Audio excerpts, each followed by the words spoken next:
வணக்கம். அக்ஷு சமையலில் இன்றைக்கி பைனாப்பிள் கேக் எப்படி செய்கிறதுன்னு பார்க்க போகிறோம்.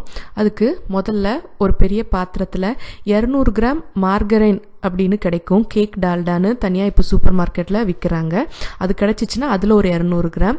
அது இல்லாதவங்க 200 கிராம் பட்டர், உப்பு போடாத அன்சால்டட் பட்டர், இல்லைன்னா டால்டா, இல்லைன்னா பாதி பட்டர் பாதி டால்டா, அந்த மாதிரி உங்களுக்கு எது வீட்டில் இருக்குதோ அதை யூஸ் பண்ணலாம். எல்லாமே கிட்டத்தட்ட ஒரே மாதிரி தான் வரும். நான் இன்றைக்கி இதை ஸ்டாண்ட் மிக்சரில் நல்லா அடித்து எடுத்துக்க போகிறேன். ஸ்டாண்ட் மிக்சரில் ஒரு 2 நிமிஷம் போதும். உங்கள்கிட்ட ஹேண்ட் மிக்சர் இருக்குன்னா நீங்கள் அதை கூட யூஸ் பண்ணலாம். அதுலேயும் ஒரு 2-3 நிமிஷம் அடித்தா போதும். ரெண்டுமே இல்லாதவங்க நல்லா ஒரு உட்டன் ஸ்பூன் வச்சு ஒரு 5-6 நிமிஷம் நல்லா அது சாஃப்ட் ஆகிறதுக்கு அடிச்சுக்கோங்க. இந்த மாதிரி கொஞ்சம் க்ரீமியாக வந்ததுக்கப்புறமா இதில் அதே அளவு, அதாவது 200 கிராம் சீனி சேர்த்துக்க போகிறோம். சேர்த்துட்டு மறுபடியும் ஹை ஸ்பீடில் ஒரு 2 நிமிஷம் அடிச்சுக்கணும். சீனி சேர்த்தோன்னே எப்போவுமே முதல்ல லோ ஸ்பீடில் சுற்ற விட்டுட்டு அதுக்கப்புறம் ஸ்பீடை கூட்டுங்க, இல்லைன்னா இந்த மாதிரி தெரிக்கும். கையெல்லாம் அடிக்கிறவங்க நல்லா ஒரு 6-7 நிமிஷமாவது அடிச்சுக்கணும். அந்த சீனி அந்த பட்டர் டால்டால கலந்து நல்லா அந்த மாதிரி பொங்கி வரும். அந்த மாதிரி வர்ற அளவுக்கு க்ரீமியாக வர்றதுக்கு அடிச்சுக்கோங்க. அடுத்ததாக அதே அளவு, அதாவது 200 கிராம் முட்டை.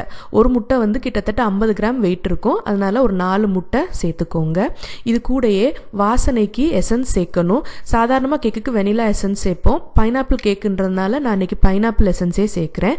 100 கிராமுக்கு 1 ஸ்பூன் எசன்ஸ் தேவைப்படும். நம்ம 200 கிராம் எல்லாத்துலேயும் யூஸ் பண்ணுறதுனால 2 ஸ்பூன் எசன்ஸ் சேர்த்துட்டு மறுபடியும் அடிச்சுக்க போகிறோம். ஹேண்ட் மிக்சர் யூஸ் பண்ணுறவங்களுக்கு நான் இன்றைக்கி ஹேண்ட் மிக்சர் வச்சு காட்டுறேன்.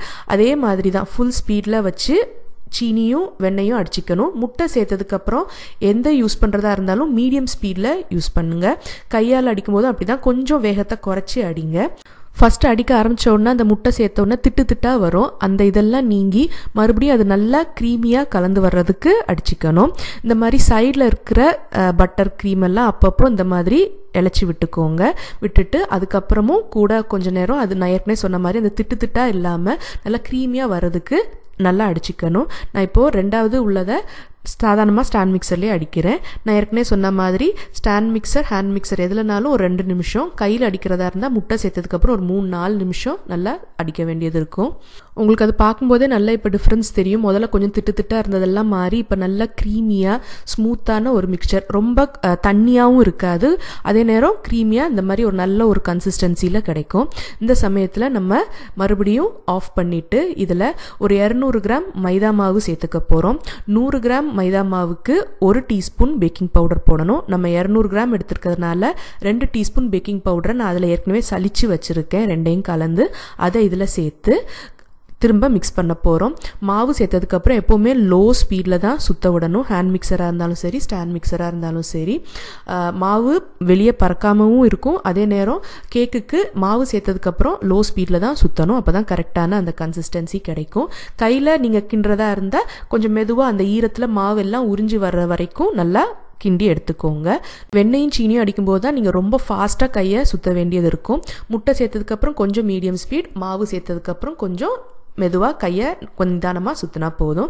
இப்போ சைடில் இருந்த க்ரீம் எல்லாம் நான் கையாலே எடுத்து நல்லா கிண்டி விடுறேன். இப்போது கிட்டத்தட்ட மாவு தயார். இதில் பைனாப்பிள் கேக்குன்றதுனால ஒரு சிட்டிகை எல்லோ ஃபுட் கலர் சேர்த்துக்க போகிறேன். கொஞ்சம் அந்த எஃபெக்டிவாக நல்லா பைனாப்பிள் கேக்குன்ற லுக்கு இருக்கும். சேர்த்துட்டு மறுபடியும் லேசாக அந்த கலர் நல்லா மிக்ஸ் ஆகிறதுக்கு சுற்றி எடுத்தீங்கன்னா பைனாப்பிள் கேக் மிக்சர் தயாராகிடுச்சு. நல்ல பிரைட் எல்லோ கலரில். கேக்குக்கு 4 சாதனம் இது நம்ம யூஸ் பண்ணியிருக்கோம். 4மே சம அளவு. நான் இன்றைக்கி எல்லாத்துலேயும் 200 கிராம் யூஸ் பண்ணியிருக்கேன். நீங்கள் உங்களுக்கு தேவையான அளவு யூஸ் பண்ணிக்கோங்க. அதாவது முட்டை, சீனி, வெண்ணெய், மாவு எல்லாமே சம அளவு. இப்போ அடுத்ததாக நம்ம பேக்கிங் ட்ரேயை தயார் பண்ண போகிறோம். இதில் நம்ம பேக்கிங் பேப்பர் யூஸ் பண்ண போகிறதில்ல, அதனால நான் கொஞ்சமாக பட்டர் இல்லைன்னா எண்ணெயை இந்த மாதிரி ப்ரஷ் பண்ணிக்கோங்க. அடுத்து பைனாப்பிள் டின்னில் இப்படி கிடைக்கும். பைனாப்பிள் ஸ்லைசஸ் நான் எடுத்துருக்கேன். இந்த மாதிரி ஜூஸில் வச்சுருப்பாங்க. இதில் ஒரு டின் யூஸ் பண்ண வேண்டியது இருக்கும். நான் இன்றைக்கி பைனாப்பிள் ஸ்லைசஸ் யூஸ் பண்ணுறேன். அது அடுக்கிறதுக்கு கொஞ்சம் ஈஸியாக இருக்கும். பைனாப்பிள் பீசஸ் அல்லனா சங்க்ஸ்னு கிடைக்கும். நீங்கள் அது கிடச்சிச்சின்னா அதுவும் யூஸ் பண்ணலாம்.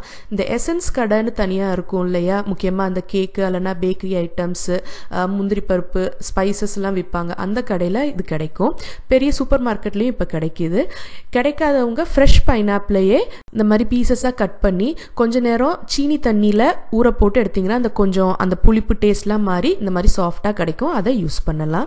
இந்த மாதிரி ஒரு லேயர் ஃபுல்லாக அடுக்கிட்டு இதுக்கு மேலே நம்ம தயார் பண்ணி வச்சுருந்த பைனாப்பிள் கேக் மிக்சரை கொட்டிக்க போகிறோம்.